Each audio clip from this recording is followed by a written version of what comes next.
రామపాదం తాకి రాయి కూడా పునర్జీవం పొందిన చరితం త్రేతాయుగం నాటిది. స్వామిపాదం తాకి సిమెంటు రాయిగానే ఉన్న నేను ప్రేమకు ప్రతిరూపంగా సాధనల సౌధంగా మారిన మధురగాథ ఈ సాయుగం నాటిది.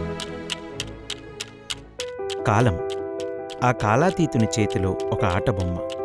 మనందరం ఆ ఆటలో భాగం మాత్రమే. అలాగే నేను కూడా 44 దివ్య వసంతాలు పూర్తి చేసుకుని 45వ ఏట అడుగుపెట్టాను. స్వామి పాదస్పర్శతో పులకరించిపోయిన పవిత్ర ధామాన్ని నేను. విలువల వెలుగులో విద్యలు ప్రయాణం చేసిన విజయబాటను నేను. స్మృతుల నుంచి సాధనల దాకా అణువణువున సాయితత్వాన్ని నింపుకున్న శాంతి సౌధాన్ని నేను. ప్రేమకు ప్రతిరూపమై పరిఢవిల్లుతున్న ప్రశాంతి సీనియర్ బాయ్స్ హాస్టల్ని నేను. అనుభవాలకు అక్షరాలు జోడించి రాసుకున్న స్వామితో నా ప్రేమ కథలో మొదటి అధ్యాయం వింటారా? ప్రేమ కథ, ఓ ప్రేమ కథ, ప్రేమ కథ, ఓ ప్రేమ కథ. కాలం అను ఈ కమ్మని కథలో కాలాతీతుని కమ్మని ఒడిలో వికసించెను ఈ కుసుమాల కథ. 1977లో బృందావన్లో నేను ఇంటర్మీడియట్ కళాశాలలో చదివేటప్పుడు స్వామి నేను యూనివర్సిటీ స్థాపిస్తాను పుట్టపర్తిలో, ఎంతమంది చేరతారు అని అడిగేవాళ్ళు అనమాట. అప్పుడు మీరందరూ హ్యాండ్ రేస్ చేసుకుని స్వామి అవకాశం మాకు కూడా ఇవ్వండి అంటే అప్పుడు 18 మంది స్వామి ఎన్నుకున్నారు. అందులో నాకు అవకాశం దొరికింది. అప్పుడు పుట్టపర్తిలో కళాశాల ఈశ్వరాంబ స్కూల్ తప్ప వేరేమీ లేదన్నమాట. Hostel building under construction, college building under construction. అప్పుడు స్వామి మా అందరికీ మందిరంలో ఈస్ట్ ప్రశాంతి ఎక్స్టెన్షన్ బ్లాక్లో అదే హాస్టల్ బిల్డింగ్గా ఇచ్చేవాళ్ళు. 2 షెడ్లు కూడా ఉండేది. షెడ్లను పిల్లలు ఉండేవాళ్ళు అనమాట. మేము అప్పుడు కుల్వంత్ హాల్ అంతా ఏం లేదు. స్వామి మందిరాన్ని ముందర చిత్రావతి ఇసుక ఉండేది. స్వామి మాకు పర్మిషన్ ఇచ్చేవాళ్ళు, మీరందరూ ఇక్కడ వచ్చి పడుకోవచ్చు అని. సో మా హాస్టల్ లిటరల్గా మందిరమే మా హాస్టల్ అనమాట. అక్కడ పడుకునేవాళ్ళం. ఆ సంవత్సరం ఈ హాస్టల్ బిల్డింగ్ అండర్ కన్స్ట్రక్షన్లో వచ్చేది.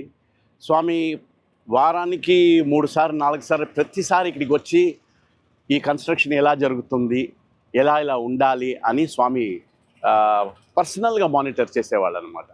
సో మా రొటీన్ వచ్చి మందిరంలో ఉండేవాళ్ళం.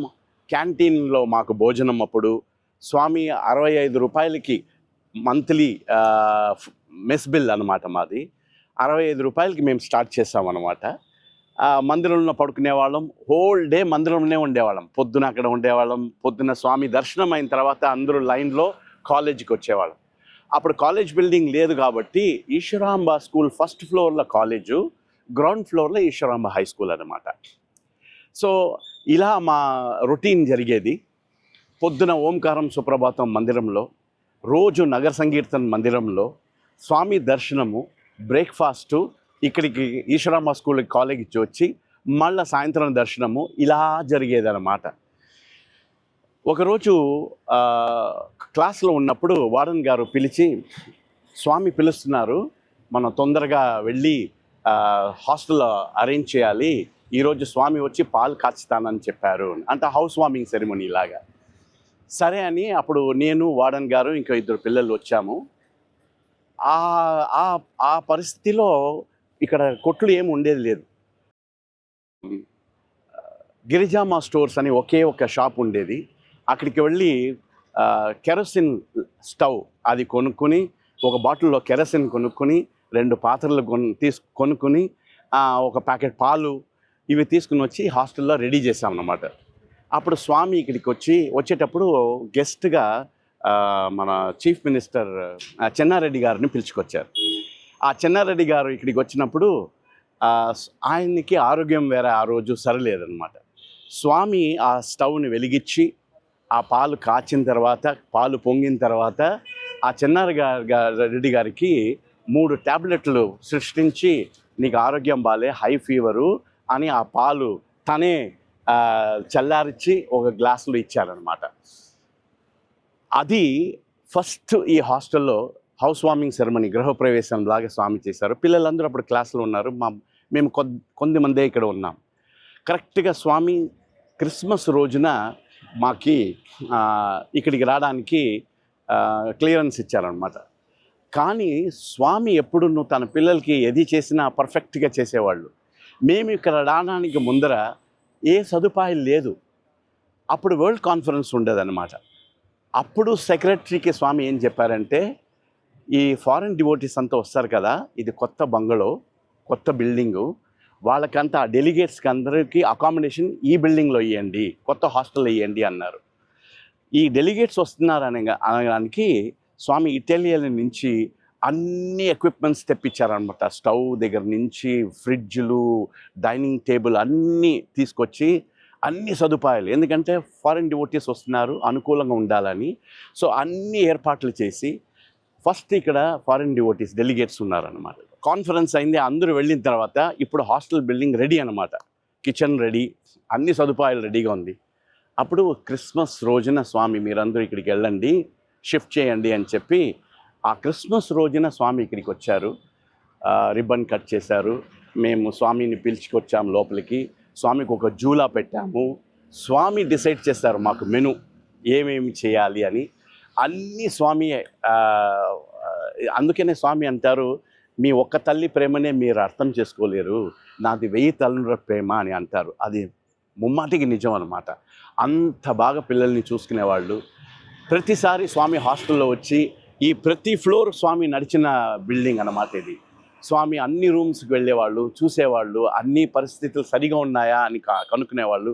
అప్పుడు ఆ చెన్నారెడ్డి గారిని ఆ రోజు కిచెన్కి తీసుకెళ్ళి, చూడు నా పిల్లలకి ఇదన్నీ ఇంపోర్ట్ చేశాను, అన్నీ రెడీ చేశాను వాళ్ళకి హాస్టల్కి అని చెప్పేవాళ్ళు అనమాట. అంత ప్రేమమూర్తి స్వామి.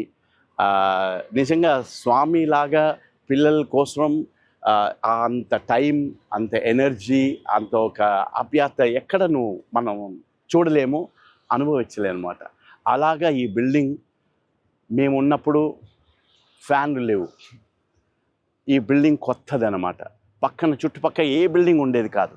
ఈ హాస్టల్కి ఎదురుకుండా మామిడి తోపు ఉండేదన్నమాట. పక్కన గోకులం ఇక్కడ ఉంది. ఒకే ఒక బిల్డింగ్ మా బిల్డింగ్ పక్కన ఉండేదంటే ఈశ్వరమ్మ హై స్కూల్ ఒకటి ఉండేదన్నమాట. అంత అయోమయంగా ఉండే స్థలం ఈరోజు విద్యాగిరి అని స్వామి ఇంత పెద్దగా పెంచి, ప్రైమరీ స్కూల్ నుంచి హైయర్ సెకండరీ స్కూలు, కాలేజు ఇంత పెంచారన్నమాట. ఒక అబ్బాయి 1వ తరగతిలో చేరితే తను రీసెర్చ్ ముగించుకుని వెళ్ళవచ్చు, అంత సదుపాయాలు చేసి అంత బ్యూటిఫుల్గా స్వామి ఈ బిల్డింగ్ ఇచ్చారు. ఇది ఉత్త బిల్డింగ్ కాదు, ఇది ఆనంద నిలయం.